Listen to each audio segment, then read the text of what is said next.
Hello students, welcome to my YouTube channel special academy. आप सभी का हमारे इस चैनल पर स्वागत है। जैसा कि आप सभी को पता है कि हम यूजीसी नेट के प्रैक्टिस सेट पेपर डिस्कस कर रहे हैं और जो भी इम्पोर्टेंट क्वेश्चन है उनको हम डिस्कस कर रहे हैं। तो स्टूडेंट्स, स्टार्ट करते हैं हमारा आज का यहाँ पर ये प्रैक्टिस सेट पेपर। आज हम क्वेश्चन नंबर 21 से यहाँ पर स्टार्ट करेंगे। तो देखिए, यहाँ पर निर्देश दिया गया है कि दी गई स्थापनाओं और तर्कों को ध्यानपूर्वक पढ़ें और बहुविकल्पी उत्तरों में से सही उत्तर का चयन करें। और स्टूडेंट्स, एक बात मैं आपको और बता दूं कि जैसे कि बहुत सारे बच्चे जो हैं तो HPLT कमीशन की भी तैयारी कर रहे हैं या हिंदी साहित्य से रिलेटेड कोई भी आपका एग्ज़ाम है तो आपके लिए ये वीडियो बहुत ही ज़्यादा हेल्पफुल होने वाली है। तो देखिए 21 है, यहाँ पर स्थापना दी गई है। जैसे वीर कर्म से पृथक वीरत्व कोई पदार्थ नहीं, वैसे ही सुंदर वस्तु से पृथक सौंदर्य कोई पदार्थ नहीं।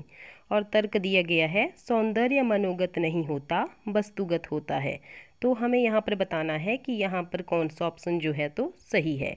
तो देखिए 21 का जो यहाँ पर सही आंसर आएगा वो आएगा ऑप्शन नंबर सी। ए और आर दोनों सही है।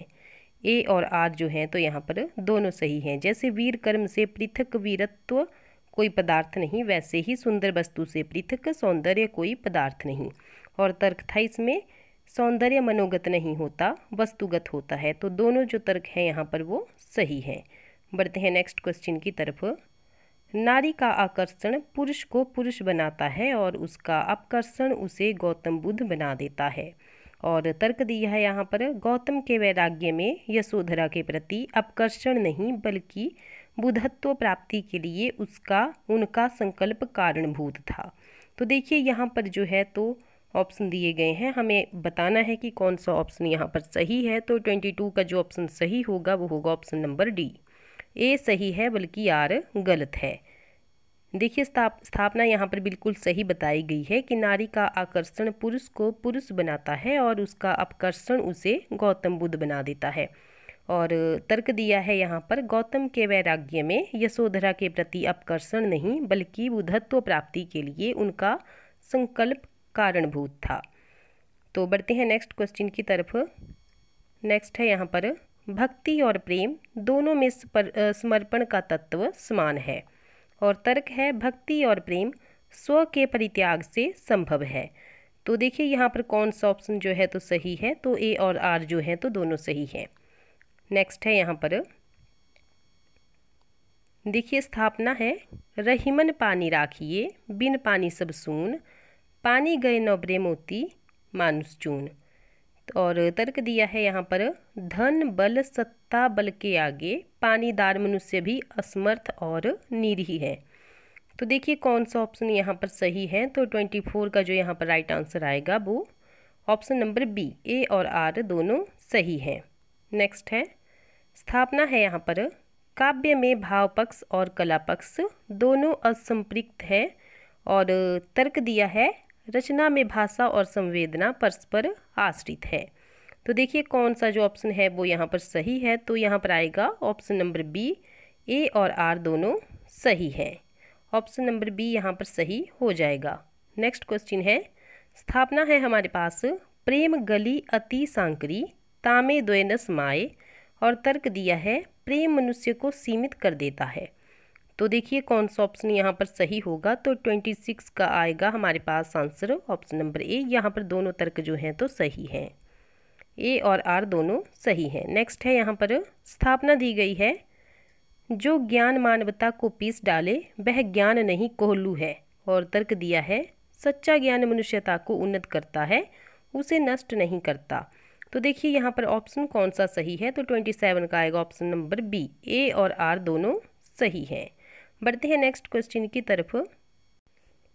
तो देखिए 28 का जो दिया है यहाँ पर, कौन सा युग्म संगत है, हमें संगत युग्म यहाँ पर बताना है। तो देखिए आपके पास यहाँ पर ऑप्शन दिए गए हैं। अगर हम बात करें रस विमर्श की, तो रस विमर्श के जो रचयिता हैं वो है राममूर्ति त्रिपाठी जी। कौन है? राममूर्ति त्रिपाठी जी इसके जो हैं तो रचयिता हैं। अगर बात करें हम रस मीमांसा की, तो रस मीमांसा के जो यहाँ पर आचार्य हैं या रचयिता जिसको बोल सकते हैं तो वो हैं शुक्ल जी। रामचंद्र शुक्ल जी।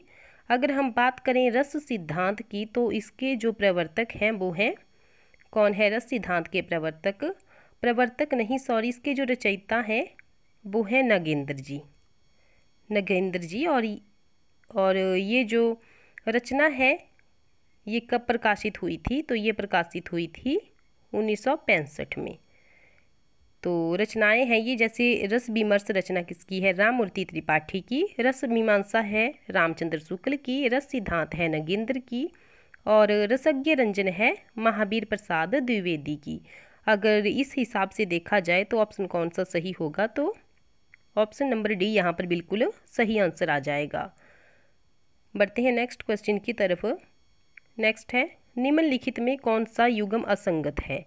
हमें असंगत युग्म हमें यहाँ पर बताना है। तो देखिए यहाँ पर जो सही आंसर आएगा इनमें से वो आएगा option number C, Krishna Gitavali जो है तो सूरदास जी की नहीं है, बल्कि किसकी है, तुलसीदास जी की, तुलसीदास जी की ये रचना है। और बात करें अगर बरवे रामायण की तो ये तुलसीदास जी की रचना है।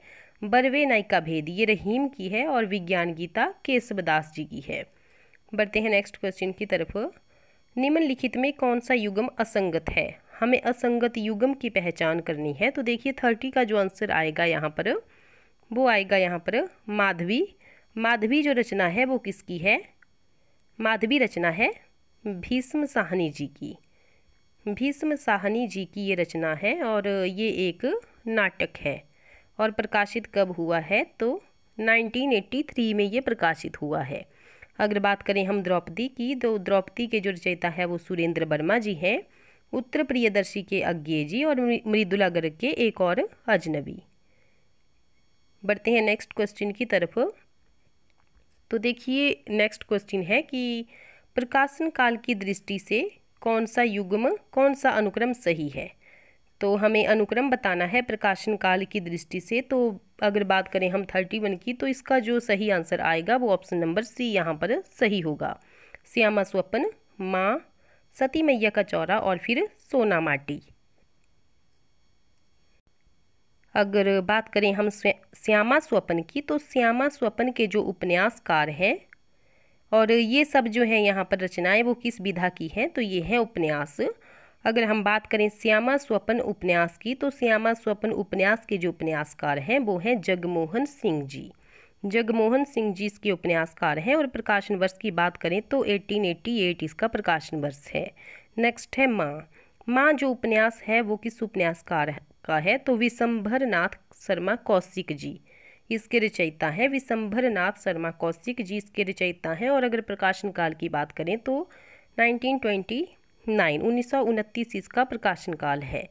नेक्स्ट है सती मैया का चौरा। सती मैया का चौरा के जो उपन्यासकार हैं वो हैं भैरव प्रसाद गुप्त जी, और प्रकाशन वर्ष की बात करें तो 1959 इसका प्रकाशन वर्ष है। नेक्स्ट है सोना माटी। तो सोना माटी के जो यहाँ पर उपन्यासकार हैं वो हैं विवेकी राय जी, और इसका प्रकाशन वर्ष है 1983, 1983 इसका प्रकाशन वर्ष है। तो बढ़ते हैं नेक्स्ट क्वेश्चन की तरफ। काल क्रम की दृष्टि से निम्नलिखित कहानियों का सही अनुक्रम क्या है। हमें बताना है कि ये जो यहाँ पर कहानियाँ दी गई हैं इनका जो सही अनुक्रम है वो कौन सा है। तो देखिए यहाँ पर जो ऑप्शन सही होगा वो होगा ऑप्शन नंबर यहाँ पर बी, सुखमय जीवन, ममता, गूंगे, जिंदगी और जोग। अगर बात करें हम सुखमय जीवन की, तो इसके जो कहानीकार हैं वो हैं चंद्रधर शर्मा गुलेरी जी, और प्रकाशन वर्ष की बात करें तो 1911 इसका प्रकाशन वर्ष है। नेक्स्ट है ममता। तो ममता के जो यहाँ पर कहानीकार हैं वो हैं जयशंकर प्रसाद जी, और प्रकाशन वर्ष की बात करें तो 1929 इसका प्रकाशन वर्ष है। नेक्स्ट है गूंगे। तो गूंगे के जो कहानीकार हैं वो हैं रांगिया राघव जी, और प्रकाशन वर्ष की बात करें तो 1944 इसका प्रकाशन वर्ष है। नेक्स्ट है जिंदगी और जोंक। तो इसके जो कहानीकार हैं वो हैं अमरकांत जी, और प्रकाशन वर्ष की बात करें तो 1958, 1958 इसका प्रकाशन वर्ष है। बढ़ते हैं नेक्स्ट क्वेश्चन की तरफ। कालक्रम की दृष्टि से पत्रिकाओं का सही अनुक्रम क्या है। तो हमें पत्रिकाओं का यहाँ पर सही अनुक्रम बताना है। तो देखिए यहाँ पर जो सही आंसर आएगा 33 का, वो आएगा ऑप्शन नंबर डी। आनंद कादम्बिनी, सरस्वती, श्री शारदा और फिर प्रतीक। अगर बात करें हम आनंद कादम्बिनी की, तो आनंद कादम्बिनी के जो संपादक हैं वो हैं बद्री नारायण चौधरी प्रेमघन जी। और अगर प्रकाशन वर्ष की बात करें तो 1881 इसका प्रकाशन वर्ष है। नेक्स्ट है सरस्वती, तो इसके जो संपादक हैं वो हैं श्याम सुंदर दास और इसके साथ ही 4 अन्य व्यक्ति जुड़े हुए हैं, लेकिन मेन कौन है, जो विशेष है वो है श्याम सुंदर दास जी। और प्रकाशन वर्ष की बात करें तो 1900 इसका प्रकाशन वर्ष है। नेक्स्ट है श्री शारदा, तो श्री शारदा के जो यहाँ पर संपादक हैं वो हैं नर्मदा प्रसाद मिश्र जी। और अगर प्रकाशन वर्ष की बात करें तो 1916 इसका प्रकाशन वर्ष है। नेक्स्ट है प्रतीक, अगर प्रतीक की बात करें तो इसका जो संपादक है वो है अज्ञे जी। और प्रकाशन वर्ष की बात करें तो 1947 इसका प्रकाशन वर्ष है। बढ़ते हैं नेक्स्ट क्वेश्चन की तरफ। निम्नलिखित काव्य संग्रहों के प्रकाशन का सही अनुक्रम क्या है? तो देखिए 34 का जो यहाँ पर राइट आंसर आएगा वो आएगा ऑप्शन नंबर यहाँ पर सी, ग्रंथि, पल्लव, वीणा और गुंजन। अगर बात करें हम ग्रंथि की, ग्रंथि, पल्लव, वीणा, गुंजन की, तो ये सब जो काव्य कृतियाँ हैं वो किसकी हैं? तो ये हैं सुमित्रा नंदन पंत जी की काव्य कृतियाँ। अगर बात करें हम ग्रंथि की, तो ग्रंथि का जो प्रकाशन वर्ष है वो है 1920। और अगर पल्लव की बात करें तो पल्लव का जो प्रकाशन वर्ष है वो है 1926। नेक्स्ट है वीणा, तो वीणा की बात करें अगर तो इसका प्रकाशन वर्ष है 1927। और गुंजन की बात करें तो गुंजन का जो प्रकाशन वर्ष है वो है 1932।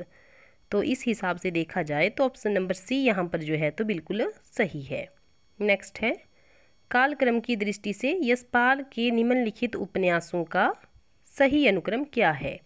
यशपाल जी के उपन्यासों का सही अनुक्रम क्या है? तो देखिए यहाँ पर जो सही आंसर आएगा, सही ऑप्शन आएगा वो आएगा ऑप्शन नंबर ए, दादा कामरेड, देशद्रोही, दिव्या और फिर झूठा सच।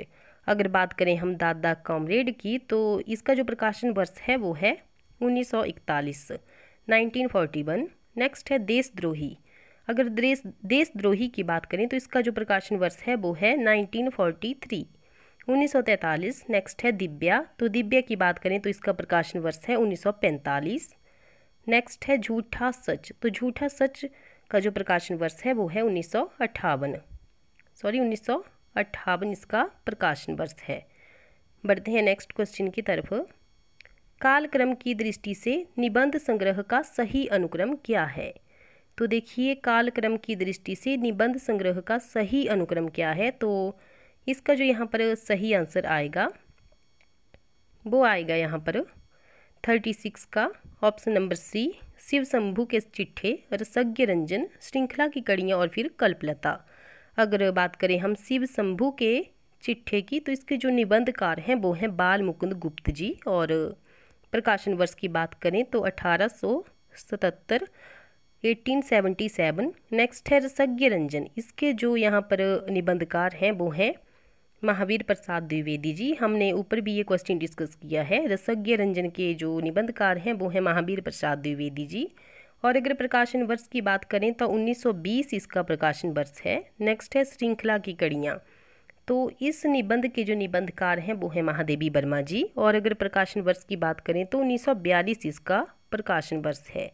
नेक्स्ट है कल्पलता, अगर कल्पलता निबंध की बात करें तो इसके जो निबंधकार हैं वो हैं हजारी प्रसाद द्विवेदी जी। और प्रकाशन वर्ष की बात करें तो 1950 इसका प्रकाशन वर्ष है। बढ़ते हैं नेक्स्ट क्वेश्चन की तरफ। कालक्रम की दृष्टि से अज्ञे के निम्नलिखित काव्य संग्रहों का सही अनुक्रम क्या है?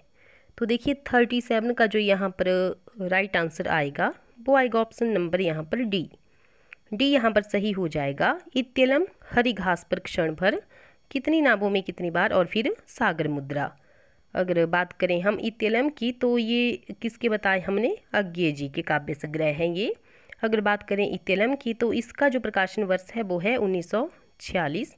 नेक्स्ट है हरी घास पर क्षण भर, अगर इसका प्रकाशन वर्ष की बात करें तो 1949 इसका प्रकाशन वर्ष है। नेक्स्ट है कितनी नावों में कितनी बार, तो अगर इसके प्रकाशन वर्ष की बात करें तो 1967 इसका प्रकाशन वर्ष है। नेक्स्ट है सागर मुद्रा, तो सागर मुद्रा का जो प्रकाशन वर्ष है वो है 1970 इसका प्रकाशन वर्ष है। बढ़ते हैं नेक्स्ट क्वेश्चन की तरफ। तो देखिए 38 क्वेश्चन है हमारे पास। निम्नलिखित काव्य पंक्तियों को उनकी भाषा के साथ सुमेलित कीजिए। तो देखिए 38 का जो यहाँ पर आंसर आएगा,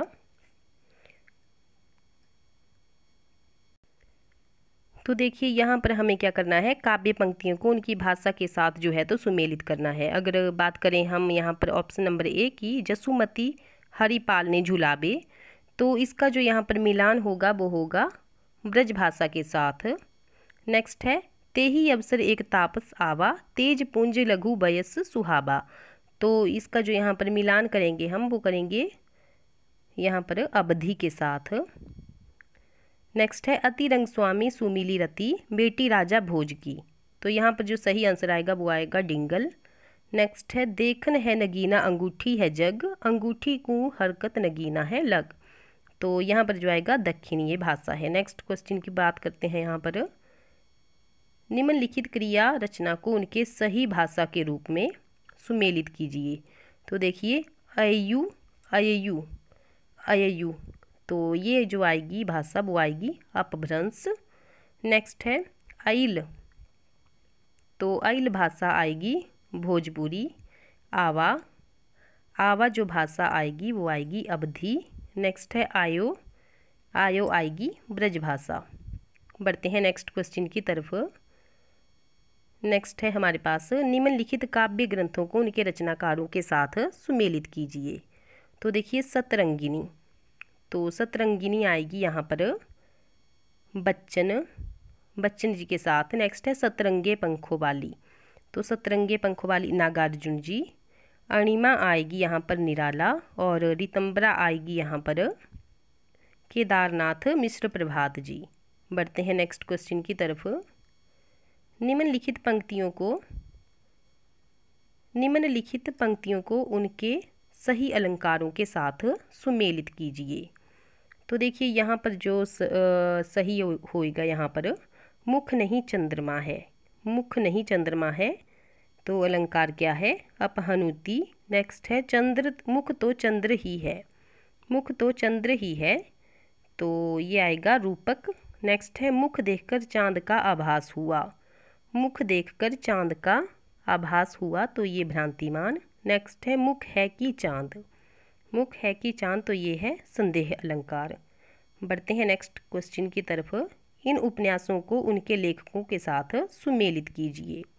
तो देखिए 42 का यहाँ पर हमारे पास आएगा आंसर तमस, तमस का आएगा यहाँ पर भीषम साहनी। नेक्स्ट है पीली आंधी, पीली आंधी आएगा प्रभा खेतान। अंधेरे बंद कमरे, ये आएगा मोहन राकेश। नेक्स्ट है नीला चांद, तो ये आएगा सी प्रसाद सिंह जी। बढ़ते हैं नेक्स्ट क्वेश्चन की तरफ। नेक्स्ट है, निम्नलिखित पंक्तियों को उनके सही कवियों के साथ सुमेलित कीजिए। तो देखिए 43 का जो यहाँ पर आएगा, द्रुत झरो जगत के जीर्ण पत्र, तो यहाँ पर जो सही आएगा इसका मिलान वो आएगा पंत जी के साथ। नेक्स्ट है, यह तीसरा आदमी कौन है, मेरे देश की संसद मौन है, तो ये आएगा दिनकर जी। नेक्स्ट है, तोड़ने ही होंगे मठ और गढ़ सब, तो सी का यहाँ पर आएगा मुक्तिबोध। नेक्स्ट है, आ गए प्रियबंद केसक लंबी गुफा गेह, तो ये आएगा यहाँ पर अज्ञे जी। बढ़ते हैं नेक्स्ट क्वेश्चन की तरफ। निम्नलिखित शब्दों को उनके संधि के साथ सुमेलित कीजिए। तो देखिए निरोग,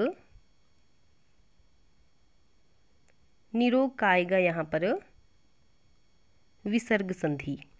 दीर्घाकार, दीर्घाकार में कौन सी संधि है, तो दीर्घ संधि। नेक्स्ट है सदाचार, सदाचार में कौन सी संधि है यहाँ पर, तो सदाचार में आएगी व्यंजन संधि। और प्रत्येक में कौन सी संधि है, तो यण संधि।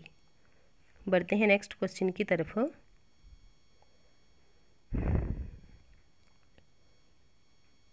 निम्नलिखित काव्य लक्षणों को उनके आचार्यों के साथ सही नामों के साथ जो है तो सुमेलित करना है। शब्दार्थो सहितो काव्यम, ये किसकी जो काव्य कृति है, ये काव्य लक्षण है, तो ये है भामा जी का। नेक्स्ट है तद 200 शब्दार्थो सगुणा वन अलंकृति पुनः क्वापी। तो इसके साथ कौन सा सुमेलित होगा, तो ये होगा मम्मट। नेक्स्ट है वाक्यम रसात्मकम काव्यम। तो यहाँ पर कौन सा सुमेलित होगा, विश्वनाथ। नेक्स्ट है रमणीयार्थ प्रतिपादकः शब्द काव्यम। तो यहाँ पर कौन सा जो सही आंसर आएगा, इसका सही ऑप्शन डी का, वो आएगा पंडित जगन्नाथ। बढ़ते हैं नेक्स्ट क्वेश्चन की तरफ। तो देखिए यहाँ पर निम्नलिखित गद्य अवतरण को ध्यानपूर्वक से पढ़ें और उससे संबंधित प्रश्नों के उत्तरों को दिए गए बहु विकल्पों में से सही विकल्प का चयन करें। तो देखिए यहाँ पर जो है तो एक गद्यांश दिया गया है। आपको क्या करना है, आपको वीडियो रोक के इसको ध्यान से पढ़ना है कि क्या क्या इसमें बताया गया है, और मैं आपको इसके सही आंसर बता देती हूँ। तो देखिए 46 यहाँ पर क्वेश्चन है हमारे पास। तो 46 क्वेश्चन है हमारे पास, कर्म क्षेत्र का सौंदर्य किस में है। कर्म क्षेत्र का जो सौंदर्य है वो किस में है, तो 46 का एक ऑप्शन नंबर सी, विरोधी भावों के सामंजस्य में। नेक्स्ट है सूटधारी के संस्कृत बोलने पर क्या प्रतिक्रिया मन में उठती है, तो 47 का एक ऑप्शन नंबर सी, उसका संस्कृत प्रेम मन को छू जाता है। बढ़ते हैं नेक्स्ट क्वेश्चन की तरफ।